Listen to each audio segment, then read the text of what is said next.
ကောင်မလေးတယောက်ဟာသူမရဲ့ကောက်ကွေးနေတဲ့သပင်တွေကိုအလွန်ရုပ်ဆိုးတယ်လို့ထင်မှတ်နေခဲ့ပါတယ်။သူမကြိုက်နှစ်သက်နေတဲ့ကောင်လေးကိုဆွဲဆောင်နိုင်ဖို့အတွက်သပင်ဖြောင်းမှသာရမယ်လို့ယုံကြည်ထားတာကြောင့်သပင်ဖြောင်းဖို့နည်းလမ်းပေါင်းစုံကိုစူးစမ်းခဲ့ပါတယ်။ဒါပေမဲ့သူမသဘောကျတဲ့ကောင်လေးကတော့သပင်ဖြောင်းစင်းစင်းနဲ့သူမရဲ့အမဖြစ်သူကိုအချစ်ဖွင့်လိုက်တဲ့အတွက်ကောင်မလေးတယောက်စိတ်ပြအားငယ်မှုတွေနဲ့ပြည့်နှက်သွားခဲ့ရပါတယ်။သူမဟာသပင်ကိုမဖြစ်မနေဖြောင်းမယ်လို့ဆုံးဖြတ်ချက်ချလိုက်ပါတယ်။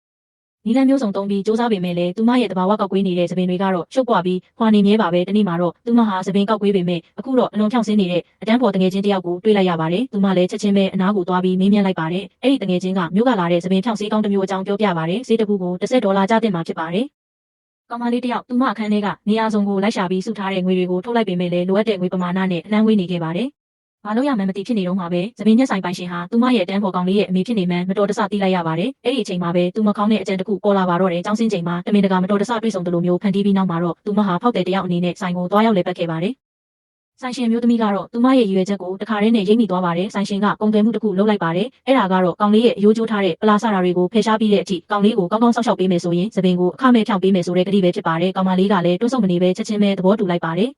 အဲ့ဒီနေ့ကစပြီးသူမဟာကောင်လေးအပေါ်အလွန်ဂရုစိုက်ပြီးကျင်နာပြခဲ့ပါတယ်။နေ့တိုင်းလိုကောင်လေးကိုအိမ်ပြန်ပို့ပေးပါတယ်။အရင်ကဆိုចောင်းတော့ကြတတ်တဲ့သူကအခုတော့ကောင်လေးကိုចောင်းလိုက်ပို့ဖို့အတွက်မနက်တိုင်းစောစောထလာခဲ့ပါတယ်။လမ်းကူးရင်လည်းဂရုတစိုက်နဲ့တွဲခေါ်ပေးပြီးဘေးနားမှာအမြဲရှိနေပေးပါတယ်။မိုးရွာတဲ့နေ့တွေမှာတော့ကောင်လေးမိုးမဆူအောင်အမြဲဂရုစိုက်ပေးခဲ့ပါတယ်။အချိန်တွေကုန်ဆုံးလာတာနဲ့အမျှကောင်လေးဟာလည်းသူမအပေါ်တဖြည်းဖြည်းချစ်မြတ်နိုးလာခဲ့ပါတယ်။တလအကြာမှာတော့ကောင်လေးရဲ့ကျန်းမာရေးပြန်လည်ကောင်းမွန်လာပါတယ်။ဆိုင်ရှင်အမေဖြစ်သူကလည်းသူမပေးထားတဲ့ဂရုအတိုင်းတည်ပါတယ်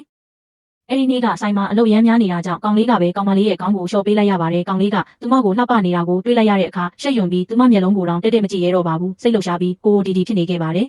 ကောင်မလေးဆိုင်ကပြန်ထွက်လာချိန်မှာတော့သူမရဲ့ကောက်ကွေးတဲ့သပင်တွေဟာဖြောင့်ဆင်းပြီးချုံးမွေ့နေပါတော့တယ်အတန်းပေါ်တွေအားလုံးကသူမကိုအံ့အားသင့်စွာနဲ့ကြည့်နေကြပြီးသူမဟာလည်းအားလုံးရဲ့အာယုံစိုက်ခြင်းကိုခံလိုက်ရပါတယ်ဒါပေမဲ့ကောင်လေးတယောက်သာထောင်းတနေရာမှာစိတ်ပြက်လက်ပြက်ဖြစ်နေခဲ့ပါတယ်။အဲဒီညမှာပဲကျောင်းမှာနာမည်ကြီးတဲ့ကောင်လေးတယောက်ကသူမကိုအချစ်ဖွင့်ထားလိုက်ပါတယ်။ကောင်မလေးဟာပျော်ရွှင်မှုတွေနဲ့ပြည့်နေပေမဲ့သူမစိတ်ထဲမှာတော့အဲဒီကောင်လေးတယောက်ထဲသာရှိနေခဲ့ပါတယ်။အတူတူအချိန်တွေကုန်ဆုံးခဲ့တဲ့ကာလအတွင်းမှာသူမဟာသူ့ကိုချစ်မိနေခဲ့တာကိုသိလိုက်ရပါတယ်။နောက်တစ်နေ့မှာသူမဟာကောင်လေးကိုအချစ်ဖွင့်ထားဖို့ပြင်ဆင်လိုက်ပါတယ်။ရုတ်တရက်ဆိုသလိုရုတ်တရုတ်ပေါ်လာပြီးလက်ဆောင်တစ်ခုပေးအပ်ပါတယ်။အဲ့ဒါကတော့သူမအကြာကြီးလိုချင်ခဲ့တဲ့ဖန်လုံးခရစ်စတိုဘောက်ပါပဲ။အဲ့ဒီရုတ်လေးထဲမှာသူမချစ်တဲ့ကောင်လေးပုံနေတာကိုသိလိုက်ရတဲ့အခါသူမတယောက်အလွန်ပဲပျော်ရွှင်သွားပါတော့တယ်။